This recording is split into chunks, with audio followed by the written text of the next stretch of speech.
What's going on YouTube? It's your boy DJ Skandalous here, and we're back with another video. For this one, we're going to break down Tupac's 2019 year in review. Let's get it. I'm built for it, nigga.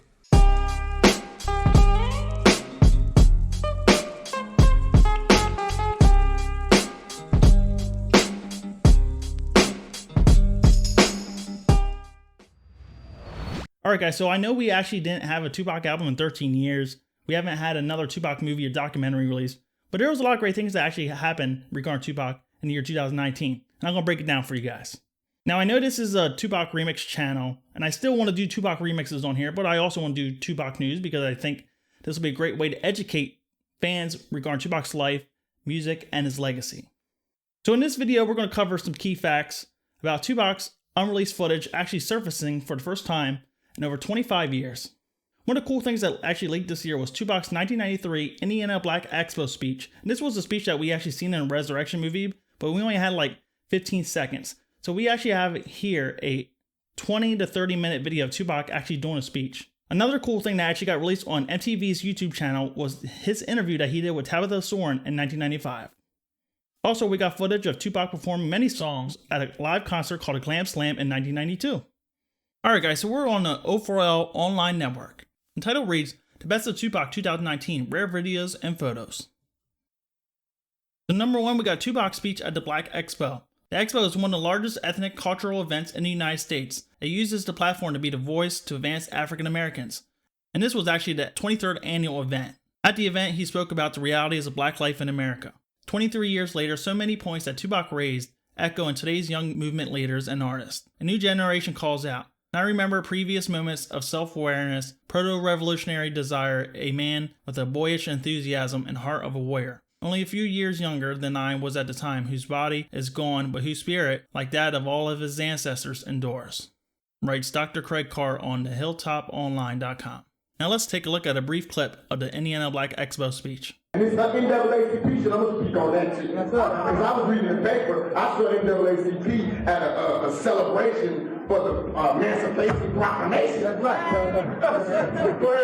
Okay, so, from what I just said, how is the NAACP still a business? Come on. Oh, ain't nobody. How's the NAACP still in business? How's these motherfuckers still in business? Yeah, that's cool too. That's cool too. Yeah, we let them do that shit. We let them represent us. How motherfuckers gonna stand there and talk about equal advancement of colored folks? Go ahead. What the fuck is that? They need to be grown black folks. They be our color.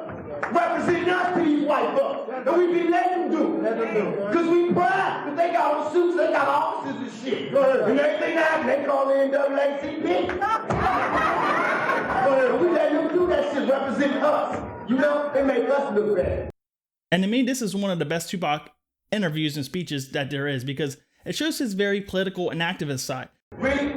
We really are too, I'm not trying to take up for the thugs and the gangsters and shit, but now I'm coming from a different school. I'm coming from the Panthers, and that's what they did. They went to the street element, and that's what they mobilized the soldiers. You know, that's what my mama did. That's my job. I'm going to stay in the streets and get my thug niggas who was down for me in the streets. Because I'm going to tell you, when my mama started cracking and I was by myself, this brother right here, Tiny was the only person in this movement anywhere that took care of me. Okay? So it ain't no motherfucking struggle if you don't take care of your babies. I definitely see why this was not released on a Blu-ray or DVD because a lot of people can misconstrue the things that he's saying in his speech and label him as racist towards Caucasians and other races. But I think a lot of it had to deal with things that were actually going on in his life, such as being beat down by police for jaywalking, shooting 2 off-duty police officers, which he had a lawsuit. They were off duty, they were committing a hate crime. And this was around the time that he would actually go to prison for sexual abuse. So there was a lot of incidents in his life that probably built up to the speech. And that's why he displays all this rage and anger. But to me, it shows how passionate he really was about things involving his community, as well as making a difference. Number 2 is Tupac's 1995 interview on Venice Beach. This was the interview that took place on October 27, 1995. This was Tupac's first extensive interview since release from prison. MTV News correspondent Tabitha Soren and Tupac strolled down Venice Boardwalk. They delve into a deep conversation about Tupac's life. During this conversation with Tabitha, it's clear that Tupac's trials and tribulations had taken a toll on him. He's more laid back and reserved than in previous interviews, but still delivers his answers with precision. And here's a brief clip here.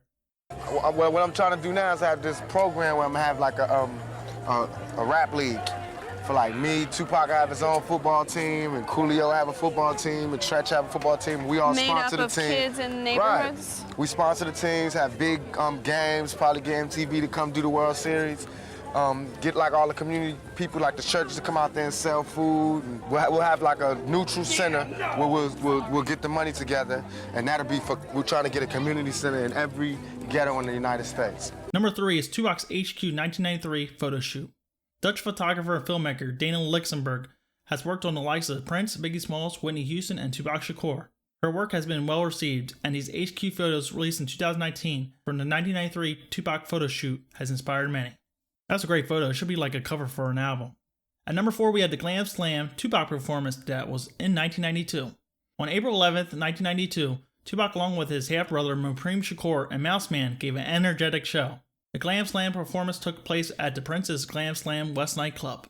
And this goes on to say that Tupac performed many songs including Trap and Brenda's Got a Baby, which is really rare because we never really seen Tupac perform Brenda's Got a Baby ever, other than in his music video.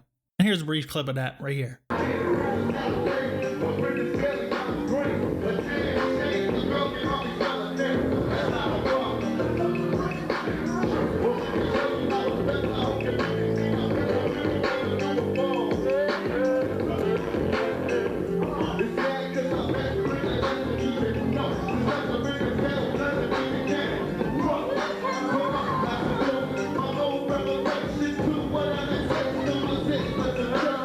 At number 5 is Tupac's pictures from the Gridlock'd Blu-ray.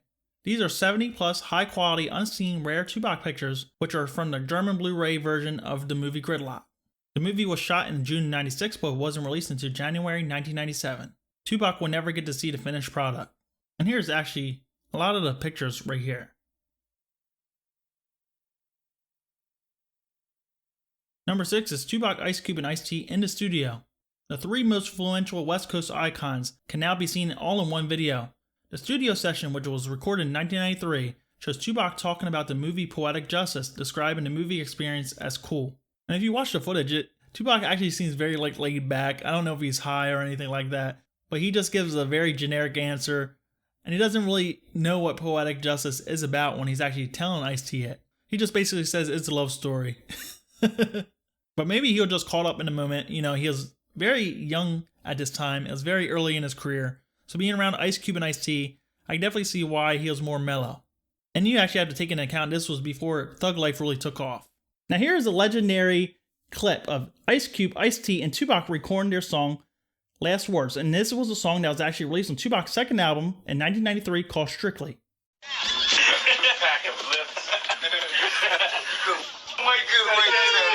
When he told me that shit, I picked up your account like, oh shit. So you don't say my last line no more? Yeah, on that one. No, but then that's the wrong place. So now Goose got to get the critical beat down. Who want to do it? Walking the Yeah, she be bodyguarding for LL. You probably seen her before. She real. She got braces and shit. That's for the whispers. I keep going, give me a beat, Jinx, give me a beat. He be like, wait, hold up. I think he go get the beats from his mom. You know she used to play with Chick Corea. Chick Corea, that bitch bad. Goddamn dead. Now we all know that Tupac and Ice Cube didn't have the greatest relationship or friendship. When Tupac was incarcerated in 1995, Ice Cube released the song Bow Down, and that really ruffled Tupac's feathers because he felt disrespected that Ice Cube was basically calling himself the Don, and Tupac felt like he was stealing his whole swagger as well with repping the West Coast. But it's actually kind of cool that we actually got actual footage of Tupac and Ice Cube and Ice-T actually recording their songs and actually bullshitting in the studio. I actually wish they would have recorded more music together. What do you guys think? Number 7 is Tupac's rare interview released by allhiphop.com. And within this interview, Tupac talks about acting, the Black Panthers, and rapping. The 1-minute clip comes from an interview that was conducted July 60, 1993, while promoting Poetic Justice. The full interview has yet to be leaked. I like to think I'm a rebel. I'm revolutionary. I like to think I like to bring change. But really, I just enjoy expressing myself. Anytime I can express myself, I can let some of the pain go from a childhood like mine. So that's why I enjoy the acting. One of the other great things that we've seen in the year 2019 is this great video by Machiavellian Media. It's getting a lot of attention on YouTube as well as other news websites. And this actually is about Tupac having a body double. I don't really know if he actually had a body double or not.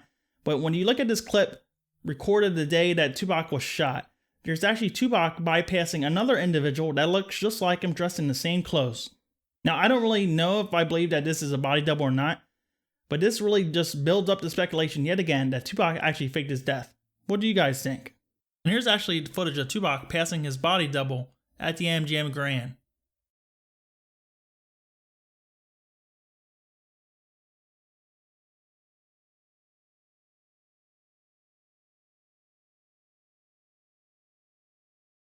Alright guys, so that's it for today's video. I'm going to have another video up next week about Tupac and what we can expect in 2020.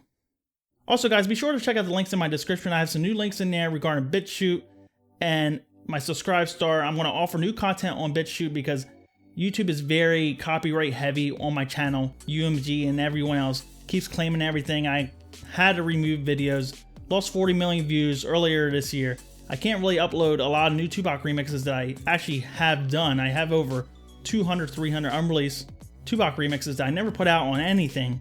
So I actually want to offer this to you guys on a different platform. Probably BitChute is probably the best way. My Subscribe Star, I'm going to offer different tiers, whether it be my unreleased Tupac mixtapes, clips of my unreleased recordings that I'm actually working on. Maybe I'll offer a tier where you guys can actually request type of mixes that I make and I will upload that to my hip hop music channel. So be sure to check out the links in the description for that. Also be sure to check me out on Twitter, just DJ_Skandalous. Drop your comments below how you feel about this video and what you think we have in store for Tupac in 2020. Hopefully a new album. You know, there's a lot of great songs still unreleased, as many as 100 songs, 150 usable songs that they can actually release. I don't know what they're waiting for. What do you guys think? Alright guys, this is DJ Skandalous signing out. Peace out.